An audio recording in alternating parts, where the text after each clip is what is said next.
Halo teman-teman, seperti kita bicarakan sebelumnya, menguasai bahasa Inggris itu penting banget ya buat sebagai programmer ataupun karir-karir lainnya di zaman yang mengglobal sekarang ini. Kita tentu saja pengen belajar dengan maksimal ya, tapi menurut saya masih ada salah kaprah atau salah paham dalam belajar bahasa Inggris yang buat kita belajar itu kurang optimal. Jadi walaupun kita udah bertahun-tahun belajar, udah pusing-pusing, tapi masih aja belum. Misalnya kalau dengerin orang penutur asli bahasa Inggris kita masih belum ngerti atau masih belum lancar bercakap-cakap dengan orang yang ngomong bahasa Inggris. Mau tahu apa saja salah paham ini? Mari langsung aja kita bahas. Supaya lancar harus keluar negeri. Kadang ada persepsi kalau kita baru akan lancar bahasa Inggris cuma kalau tinggal lama di luar negeri. Menurut saya di zaman sekarang persepsi kayak gini udah nggak berlaku lagi karena percaya atau enggak, zaman sekarang menguasai bahasa asing itu bisa dilakukan tanpa keluar dari rumah. Kenapa kalau tinggal di luar negeri, misalnya di Amerika, Inggris, Australia bisa bikin lancar bahasa Inggris? Karena di sana tiap hari lingkungannya berbahasa Inggris, masuk sekolah, pelajarannya bahasa Inggris, kerja bahasa Inggris, ke toko bahasa Inggris, kumpul bareng teman bahasa Inggris, ke bioskop bahasa Inggris, dan seterusnya. Jadi dari kesehariannya akan dapat input yang banyak banget dalam bahasa Inggris, makanya lama-lama dia akan nyerap dan dia akan lancar. Tapi di zaman sekarang untuk dapat input non-stop kayak gini, nggak harus tinggal di luar negeri. Di kantong teman-teman semua ada seorang rekan yang selalu bisa ngomong bahasa Inggris kapanpun teman-teman mau. Gimana cara kita memanfaatkan fasilitas yang kita punya kayak HP dan internet supaya bisa membantu kita menguasai bahasa Inggris? Sama kayak mereka yang tinggal di luar negeri, teman-teman juga bisa supaya tiap hari selalu mendengar bahasa Inggris yang banyak. Dan nggak harus khusus misalnya ngikutin kelas atau kursus bahasa Inggris yang sering membosanin. Justru yang lebih efektif itu kalau cukup mengkonsumsi konten yang teman-teman suka. Sama aja kayak konten yang biasa teman-teman konsumsi sehari-hari tapi dalam bahasa Inggris. Misal saya ambil contoh ya, kalau teman-teman suka nonton sepak bola, ya cari berita sepak bola yang dalam bahasa Inggris, pasti banyak banget. Suka masak, ya cari tontonan tentang masak yang bahasa Inggris. Pengen belajar gitar, cari tutorial gitar bahasa Inggris. Suka kimia, fisika, biologi, atau bidang pelajaran lainnya, banyak konten edukasi dalam bahasa Inggris di internet. Nyari ilmu agama juga, banyak ustadz-ustadz atau pemuka agama yang berbahasa Inggris. Suka nonton film, nah ini apalagi tergantung teman-teman seleranya apa, ada film laga, film drama, film science fiction, dan seterusnya. Bahkan belajar pemrograman pun banyak channel berkualitas dalam bahasa Inggris. Bisa jadi justru teman-teman akan lebih jago karena banyak pengajar dan programmer jagoan itu dari luar Indonesia. Jadi konten-konten mereka berbahasa Inggris. Misalnya saya suka ngikutin channel yang namanya Amigos Code. Itu pembawanya dari Inggris yang materinya bagus-bagus banget, bahasa Inggrisnya jelas, dan nariknya dia muslim juga, jadi suka mengawali videonya dengan Assalamualaikum juga. Silahkan dicek kalau misalnya tertarik. Anyway, dengan mengkonsumsi konten dalam bahasa Inggris ini, kita bakal dapat input yang nggak kalah banyak sama mereka yang tinggal di Amerika atau di mana. Bahkan bisa jadi lebih banyak karena nggak cuma ketika ketemu orang, tapi di waktu luang kita bisa terus dapat input dalam bahasa Inggris, dan lama-lama inilah yang akan kita serap dan nambah skill kita.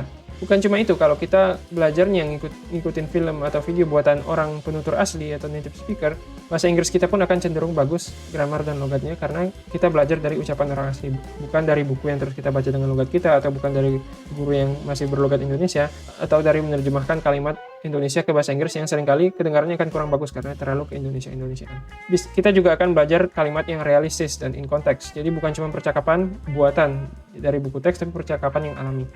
Selain itu, kalau kita nonton materi yang topiknya kita suka, biasanya kita nggak akan ngerasa berat atau terbebani. Misalnya kalau teman-teman biasanya memang suka nonton berita sepak bola, ya ini kan sama aja nonton berita sepak bola juga, cuma malah sekali mendayung 2-3 pulau terlampaui sambil nonton berita bola, kita sekalian latihan belajar bahasa Inggris. Saran dari saya, jangan hidupkan subtitle atau terjemahan, karena itu akan bikin otak kita yang malah jadi baca subtitlenya aja. Jadi kita nggak malah dengerin bahasa Inggrisnya, soalnya yang penting itu dengerinnya.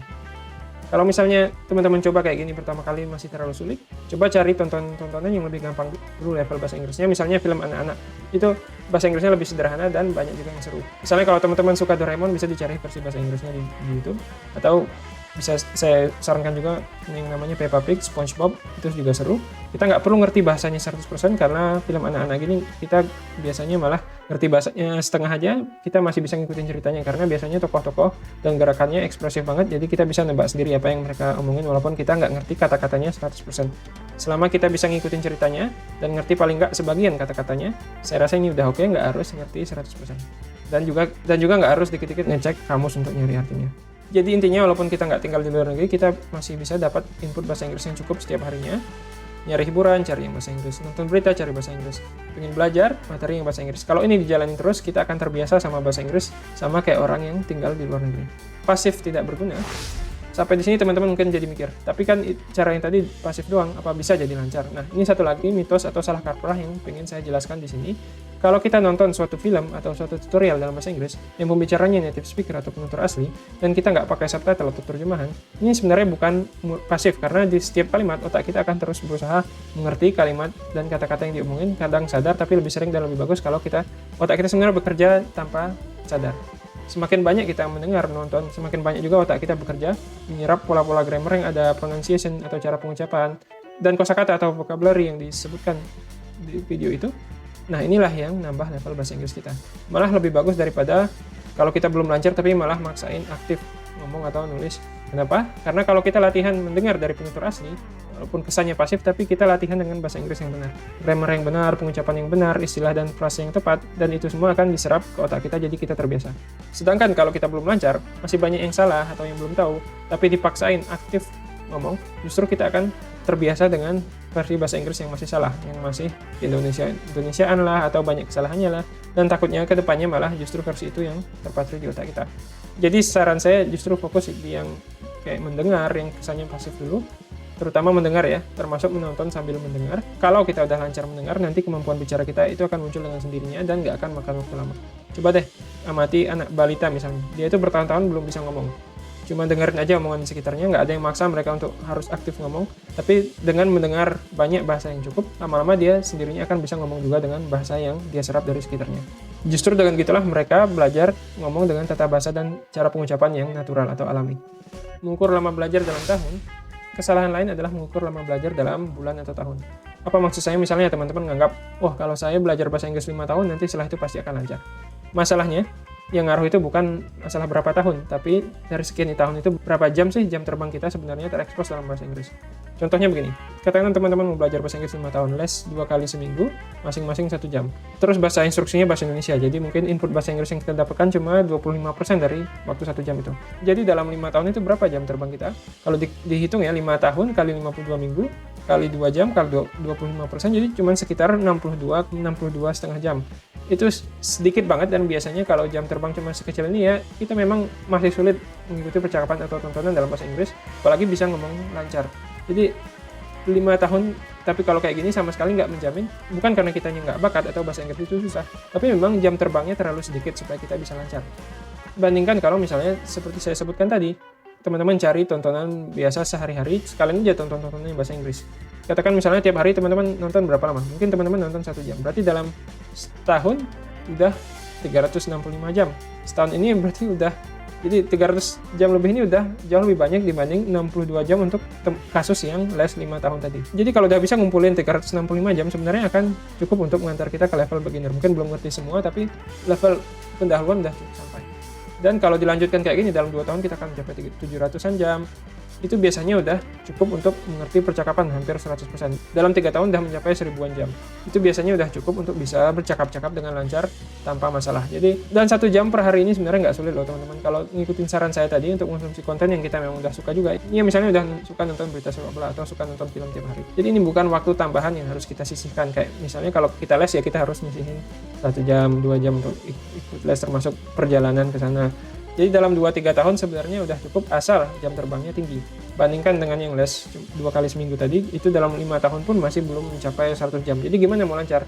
Kalau kita hitung-hitung dengan cara kayak gitu, baru setelah 80 tahun akan mencapai 1000 jam terbang. Ya kalau gitu wajar banget lama belajarnya. Jadi teman-teman kalau mau cepat jangan cuma hitung tahunnya, tapi hitung berapa jam dari sekian tahun itu. Walaupun 1-2 tahun, tapi kalau jam terbangnya tinggi bisa mencapai hampir 1000 misalnya, akan cepat mencapai kelancaran dibanding yang puluhan tahun tapi cuma jam terbangnya kecil. Jangan fokus ke nilai. Hindari target skill bahasa yang berdasarkan nilai dan misalnya lulus mata kuliah atau tes-tes seperti TOEFL. Setahu saya TOEFL ini memang penting kalau kita mau melamar kuliah, dan seandainya tempat kuliah itu memang memiliki syarat minimal TOEFL. Tapi di luar itu kalau kita sekadar pengen kerja di luar negeri atau bisa lancar berbicara dengan bahasa Inggris atau pengen punya teman mancanegara dalam bahasa Inggris, ujian-ujian kayak gini nggak ada gunanya sama sekali. Satu-satunya yang penting adalah kelancaran kita. Simpel aja, ketika kita ngomong sama orang, mereka nggak akan peduli nilai TOEFL kita berapa. Yang mereka peduli adalah seberapa banyak kita mengerti dari mereka dan seberapa lancar kita ngomong. Saya sendiri dulu pernah belajar TOEFL sampai dapat nilai lumayan bagus, dan yang bikin Nilai bagus itu sebenarnya adalah kemampuan mengolah materi dan kemampuan membaca soal ujian, bukan kemampuan bahasa real life atau sesungguhnya. Walaupun TOEFL bagus, ketika saya akhirnya kuliah di luar negeri, sama aja masih harus mulai dari nol karena nggak ada kemampuan bahasa real life atau ngomong sesungguhnya. Kalau nilai ujian atau skor TOEFL nggak penting, terus gimana caranya kita mengukur kemampuan kita? Ya dengan mengukur kemampuan kita memahami bahasa Inggris dari dunia nyata. Misal, saya sebutkan tadi nonton konten video anak-anak kayak Peppa Pig atau SpongeBob dalam bahasa Inggris tanpa subtitle, berapa banyak yang teman-teman ngerti? Nah, itu satu level. Kalau itu belum ngerti, ya nggak ada gunanya skor atau nilai bagusnya kan. Tapi kalau itu misalnya udah ngerti ya, berarti kita coba tes level selanjutnya, konten biasa, bukan konten anak-anak, tapi yang bahasanya teknis lebih gampang dipahami. Misalnya tutorial pemrograman bahasa Inggris, seberapa banyak kita ngerti. Kalau ini juga udah oke, terus bisa coba lebih sulit lagi, misalnya nonton film-film bahasa Inggris tanpa subtitle yang percakapannya cepat dan alami, seberapa banyak kita ngerti. Dengan cara kayak gini, kita bisa mengukur kemampuan berbicara atau memahami bahasa Inggris yang sesungguhnya di lapangan. Sama dengan yang misalnya di dunia kerja atau ketika berinteraksi dengan orang-orang mancanegara, bukan cuma bahasa Inggris di atas kertas saja untuk lulus ujian. Oke, sekarang giliran saya nanya, gimana menurut teman-teman? Apakah setuju dengan tips yang saya sebutkan di sini? Ataukah teman-teman sendiri juga terkena salah kaprah yang saya sebutkan di sini? Ataukah teman-teman punya pendapat lain? Silakan komentar supaya kita bisa diskusikan. Mudah-mudahan bermanfaat. Seperti biasa, jangan lupa subscribe supaya nggak ketinggalan video kita selanjutnya. Biasanya topik kita terkait karir pemrograman, termasuk video ini karena menurut saya kemampuan bahasa Inggris itu penting sekali untuk karir programmer. Kalau ada saran untuk topik lain yang ingin dibahas berikutnya, silahkan tulis di komentar. Terima kasih, sampai jumpa.